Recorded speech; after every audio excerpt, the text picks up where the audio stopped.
നമ്മുടെ ജീവിതത്തിൽ കഷ്ടതകളുടെ സഹനമുണ്ടാകാം, വേദനകളുടെ സഹനങ്ങളുണ്ടാകാം, മറ്റ് പലതരത്തിലുള്ള സഹനങ്ങളുണ്ടാകാം. നാം മനസാവാച ചിന്തിക്കാത്ത കാര്യങ്ങൾക്ക് പോലും പലപ്പോഴും കുറ്റങ്ങൾ കേൾക്കുന്നുണ്ടാകാം. നാം അർഹിക്കുന്നതിനപ്പുറമുള്ള ശിക്ഷ നമുക്ക് ലഭിക്കുന്നു എന്നുള്ള ചിന്ത നമുക്കുണ്ടാകാം.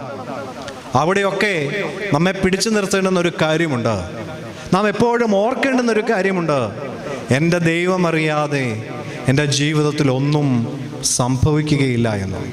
നമ്മുടെ ജീവിതത്തിൻ്റെ ഏത് പ്രതിസന്ധി വന്നാലും എനിക്ക് പിടിക്കുവാൻ തമ്പുരാൻ്റെ കരമുണ്ടെന്നുള്ള ഒരു ഉറച്ച വിശ്വാസം നമ്മെ നയിക്കുന്നുവെങ്കിൽ, എത്ര വലിയ പ്രയാസമാണെങ്കിലും, എത്ര വലിയ ബോധ്യങ്ങളാണെങ്കിലും, നമ്മെ തകർക്കുന്ന ബോധ്യങ്ങളാണെങ്കിലും, അവിടെയൊക്കെ ചേർന്ന് നിൽക്കുവാൻ നമുക്ക് കർത്താവിൻ്റെ കരമുണ്ടെങ്കിൽ അതിനെയൊക്കെ അതിജീവിക്കുവാൻ നമുക്ക് കഴിയും എന്നുള്ളതിന് യാതൊരു സംശയമില്ല. അതുകൊണ്ട് നമുക്കൊരു സ്നേഹമുണ്ടാകണം നമ്മുടെ ദൈവത്തോട്.